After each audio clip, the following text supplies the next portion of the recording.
ఒకవేళ నేను కొడుకుల కనుకోని ఏ విలాపం వచ్చింది, బిడ్డల కనుకోని ఏ విలాపం వచ్చింది. ఒకవేళ కొడుకులంటే లాలిపాటలు చూడపాటలు వాడినాడే కొడుకులు గడ్డాలు మీసాలు వచ్చినాక కొడుకులు కాదు కొడుకు దయ్యాలు. బిడ్డలంటే పెడితేనే బిడ్డలు, పెట్టకపోతే సాపించిపోతారు. 4 రోజుల నాటకం మానవుడు ఇప్పటికే కాని అప్పటికే కాని ఉన్ననాడు ముడవరాదు, లేనాడు ఏడవరాదు.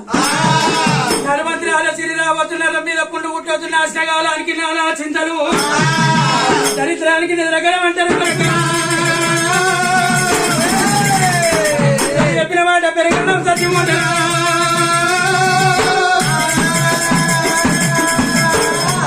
రాముడు ఎల్లమ్మ తలపండు కొట్టినప్పుడు మునిరాజు ఏమంటాడు, కొనక పరశురామ, ఒకవేళ నీ భక్తి మెచ్చినా, నీ బుద్ధి మెచ్చినా, నీ జ్ఞానం మెచ్చినా ఏమి కోరుకుంటావో కోరింది ఇస్తారా,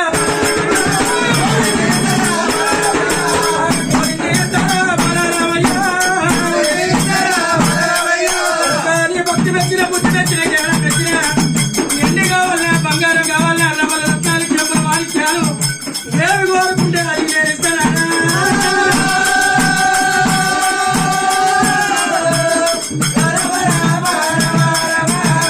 పరశురాముడు కళ్ళ చూసి ఏమంటాడు, ఎండి ఎవినోని పాలు బంగారం బాయి పాలంటారు, రాజుల పైసలేమో రాళ్ల పాలంటారు. కోట్లు సంపాదించినా గాని కొంపల్లే ఉంటే గాని కాడ్చకు పోయినాడు సిలికవమని లక్షాధికారి అయినా లవల వల్లం తింటాడు గాని మెరుగు బంగారం ఎవరు తినబోడు అని చెప్పి మునిరాజు ఏమనుకుంటాడు, ఇన్ని రోజుల పోలే మా తండ్రి ఎవరో తెలియదు, 12 ఏళ్ల పోలే మాయమ్మ సీతమ్మ బాధలు ఎల్లదీసి మమ్మల్ని సాధింది.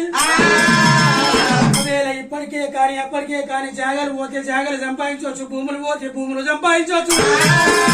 ఈ భార్య కాకపోతే ఇంకో భార్యను లగ్గమాడచ్చు, తోడబుట్టిన తోడు పోతే 90 ఆవిడ పోయినా తోడు దొరకది, 80 ఆవిడ పోయినా మన ఏళ్ళు మన గల రాదు. తల్లిని మించిన దైవం లేదు, తండ్రిని మించిన గురువు లేడు. ఒకవేళ కన్న తల్లి గాని కన్న తండ్రి గాని శాపిస్తే కొడుకు శాపనార్థాలు జరుగుతాయి. తండ్రి నోటతోని వాడు బాగుపడు అంటే బాగుపడతాడు, వాడిని ఒకవేళ నాశనం కావాలంటే కొడుకు నాశనమైపోతాడు. పరశురాముడు కళ్ళ చూసి ఏమనుకుంటాడు, అయ్యయ్యో నాయనా మునిరాజు, కళ్ళ కలియోగంలో కనక వ్యాపారం ఉన్న కన్న తల్లి పోయినా కన్న తండ్రి పోయినా కలియోగం మునిగినట్లయితే తల్లిని లేపునా రాముడు మునిరాజు